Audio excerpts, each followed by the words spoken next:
यदि तपाई पनि होम ट्याक्स एप्लाई गर्नको लागि अकाउन्ट क्रिएट गर्न चाहनुहुन्छ भने तपाईले आफ्नै मोबाइलबाट कसरी अकाउन्ट क्रिएट गर्ने भन्ने बारेमा तपाईलाई आजको भिडियो अन्तर्गत रहेर प्रोपर जानकारी दिनेछु। यदि तपाई पनि आजको टपिक बारे इन्ट्रेस्टेड हुनुहुन्छ भने भिडियोलाई स्किप नगरी अन्तिमसम्म हेर्नुहोला अनि यस्तै फ्युचरमा आउने युजफुल भिडियोहरू पाउनको लागि यो कुरा युट्युब च्यानललाई सब्स्क्राइब गर्नुभएको छैन भने सब्स्क्राइब गरिदिनु होला। सबैभन्दा पहिले त तपाई जानुपर्ने हुन्छ तपाईको मोबाइलमा भएको गुगल प्ले स्टोरमा गइसकेपछि तपाईले सर्च बारमा होम ट्याक्स भनेर टाइप गरेर सर्च गर्नुपर्ने हुन्छ। त्यसपछि सबैभन्दा फर्स्टमा देख्न सक्नुहुन्छ फुक्से सङ होम थेक्सु भनेर देख्न सक्नुहुन्छ। सिम्पली यो एप्सलाई तपाईले डाउनलोड गर्नुपर्ने हुन्छ। मैले अलरेडी डाउनलोड गरिसकेको छु र ओपन गर्दैछु। सो यस्तो प्रकारले तपाईले डाउनलोड गरेर ओपन गरिसकेपछि स्क्रिनको सबैभन्दा माथि देख्न सक्नुहुन्छ लगइन भनेर देख्न सक्नुहुन्छ। सिम्पली यहाँ क्लिक गर्नु होला।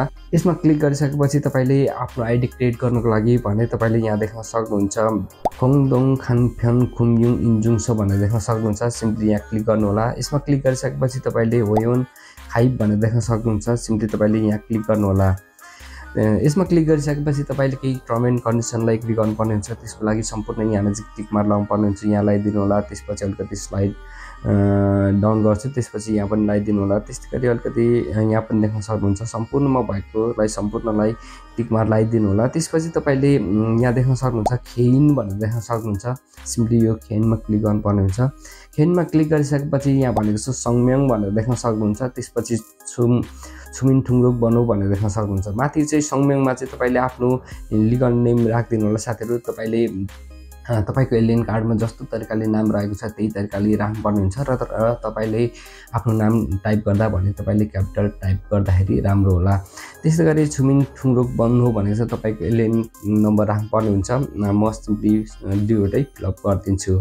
यसरी टाइप गरिसकेपछि तल्लोमा भनेको छ छुमिन ठुङरुक बन्नु भनेको छ तपाईको एलियन नम्बर राख्नुपर्ने हुन्छ। फर्स्टमा चाहिँ तपाईको डेट अफ बर्थ राख्नुपर्ने हुन्छ। एलियन कार्डमा जस्तो त्यही तरिकाले जस्तो छ त्यही तरिकाले राख्नु होला। जस्तै म राखिदिन्छु। यसरी राखिसकेपछि यो भन्दा तलतिर देख्न सक्नुहुन्छ एलियन कार्डको पछाडिपट्टि रहेको नम्बर राख्नुपर्ने हुन्छ। जस्तै म राखिदिन्छु फेरि। यसरी राखिसकेपछि यहाँले देख्न सक्नुहुन्छ इब्रेक वाल्यो भनेर देख्न सक्नुहुन्छ। सिम्पली यहाँ क्लिक गर्नुपर्ने हुन्छ। यसमा क्लिक गरिसकेपछि तपाईको सम्पूर्ण फिलअप हुन्छ। त्यसपछि तपाईले यहाँ देख्न सक्नुहुन्छ युदे छनुवा इन्जुङ भनेर देख्न सक्नुहुन्छ। सिम्पली यहाँ क्लिक गर्नु होला। यसमा क्लिक गरिसकेपछि तपाईले चाहिँ यहाँ नजिक भनेको छ हाम्रो माथिको सङम्याङ र छुमिन ठुङरुक बन्नु चाहिँ अलरेडी हामीले फिलअप गरिसकेका छौँ। त्यसपछि युदे छनुवा भनेको छ तपाईको मोबाइल नम्बर राख्नुपर्ने हुन्छ। सिम्पली म आफ्नो मोबाइल नम्बर राखिदिन्छु। यसरी आफ्नो मोबाइल नम्बर राखिसकेपछि हामीले कुन सिम हो त्यो सेलेक्ट गर्नुपर्ने हुन्छ। त्यसको लागि आल्टुल फोन भनेर देख्न सक्नुहुन्छ। सिम्पली यहाँ क्लिक गर्नु होला। त्यसपछि एलजियु केटी एसकेटी के हो तपाईको सिम्पली सेलेक्ट गर्नुपर्ने हुन्छ। त्यसपछि यहाँ नजिक अलिकति तलतिर स्क्रोल डाउन गर्छु। स्क्रोल डाउन गरिसकेपछि यहाँ भनेको छ यहाँ नजिक सम्पूर्ण तीनवटा अप्सन देख्न सक्नुहुन्छ। यो सम्पूर्ण अप्सनलाई तपाईले टिक मार्क लगाइदिनु होला। यसरी टिक मार्क लगाइसकेपछि तपाईले स्क्रिनको सबैभन्दा लास्टमा देख्न सक्नुहुन्छ वागिन भनेर देख्न सक्नुहुन्छ। सिम्पली वागिनमा क्लिक गर्नु होला। वागिनमा क्लिक गरिसकेपछि यहाँ देख्न सक्नुहुन्छ तपाईको मोबाइलमा चाहिँ ओटिपी कोड आउँछ। त्यो ओटिपी कोडलाई चाहिँ सिम्पली इन्जुङ बन्नुमा राख्नुपर्ने हुन्छ। अर्थात् यहाँ चाहिँ ओटिपी नम्बर राख्नु दिनु होला तपाईको मोबाइल सिममा अर्थात् मोबाइलमा आएको ओटिपीलाई। यसरी राखिसकेपछि इन्जुङ भनेर देख्न सक्नुहुन्छ। सिम्पली इन्जुङमा क्लिक गरिदिनु होला। त्यसपछि साथीहरु तपाईको मोबाइलमा यस्तो इन्टरफेस देख्नेछ। यहाँ भनेको छ आइडी भनेको छ तपाईले आइडी कुनै पनि क्रिएट गर्नुपर्ने हुन्छ। जस्तै तपाईले आफ्नो नाम राख्दा पनि केही फरक पर्दैन। यसरी आफ्नो आइडी राखिसकेपछि चुङबोक वागिन भनेर देख्न सक्नुहुन्छ। सिम्पली यो अप्सनमा क्लिक गर्नु होला। यसमा क्लिक गरिसकेपछि वागिन भनेर देख्न सक्नुहुन्छ। फेरि वागिनमा क्लिक गर्नु होला। त्यसपछि फिमेल बन्नु भनेको छ। फिमेल बन्नुमा पासपोर्ट नम्बर राख्नुपर्ने हुन्छ। त्यस्तै गरी फिमेल बन्नु वागिन भनेको छ। यहाँ नजिक चाहिँ तपाईले रिकन्फर्म पासवर्ड राख्नुपर्ने हुन्छ। माथि जुन पासवर्ड राख्नु भएको छ त्यही पासवर्ड राख्नु होला। र तपाईले यो पासवर्ड राख्दा भने तपाईले आफ्नो यहाँ नजिक देख्न सक्नुहुन्छ सिम्बलहरु देख्न सक्नुहुन्छ। स्क्रिनमा भएको जस्तै तपाईले यो सिम्बलहरुलाई प्रयोग गरेर राख्नु होला। म सिम्पली त्यही तरिकाले गर्दिन्छु। यहाँ देख्न सक्नुहुन्छ युदे छनुवा बन्नु भनेर देख्न सक्नुहुन्छ। सिम्पली यहाँ नजिक फेरि तपाईले आफ्नो मोबाइल नम्बर राख्नुपर्ने हुन्छ। सिम्पली म राखिदिन्छु।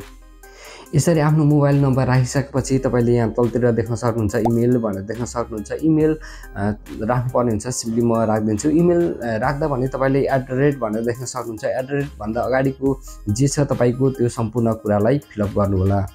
त्यसपछि त्योभन्दा परतिर देख्न सक्नुहुन्छ थोङ मे इम भनेर देख्न सक्नुहुन्छ। यहाँ चाहिँ तपाईँको जीमेल हो कि हटमेल हो कि के हो त तपाईँको आइडी चाहिँ त्यो सिम्पली तपाईँले राख्नुपर्ने हुन्छ। तपाईँको जीमेल आइडीमा भएको एड्रेसभन्दा पछाडिको जे छ त्यही राख्नु होला।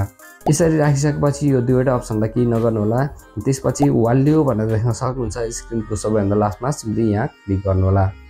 त्यसपछि तपाईँले यहाँ देख्न सक्नुहुन्छ वायोन खाइब वाल्यो थेस सुन्दा भनेर देख्न सक्नुहुन्छ तपाईँको मोबाइलमा, सिम्पली तपाईँले लगइनमा क्लिक गर्नु होला।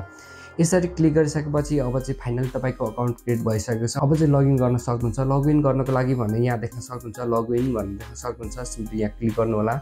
यसमा क्लिक गरिसकेपछि तपाईँले अघि क्रिएट गर्नुभएको आइडी भनेको छ, तपाईँको आइडी अघि तपाईँले क्रिएट गर्नुभएको त्यो राख्नु होला। त्यसपछि फिमेल बन्नु भनेको छ, तपाईँले अघि क्रिएट गर्नुभएको फिमेल बन्नु अर्थात् तपाईँले पासवर्ड राख्नुभएको थियो त्यो तपाईँले राख्नु होला। यस्तो तरिकाबाट साथीहरू तपाईँले सजिलैसँग आफ्नो होम टास्कको लागि तपाईँले अकाउन्ट चाहिँ सजिलैसँग क्रिएट गर्न सक्नुहुनेछ। आजको भिडियो यति नै। अर्को भिडियोमा चाहिँ यसको फिचरहरूको बारेमा बताउने छु, कसरी होम टास्कको लागि हामीले एप्लाई गर्ने त्यो सम्पूर्ण कुराहरू अर्को भिडियोमा बताउने नै छु। आजको भिडियो यति नै। भिडियो कस्तो लाग्यो, भिडियो मन परेको छ भने लाइक गरिदिनु होला, सेयर गरिदिनु होला, सब्सक्राइब गर्नुभएको छैन भने युनिक च्यानललाई सब्सक्राइब गरिदिनु होला।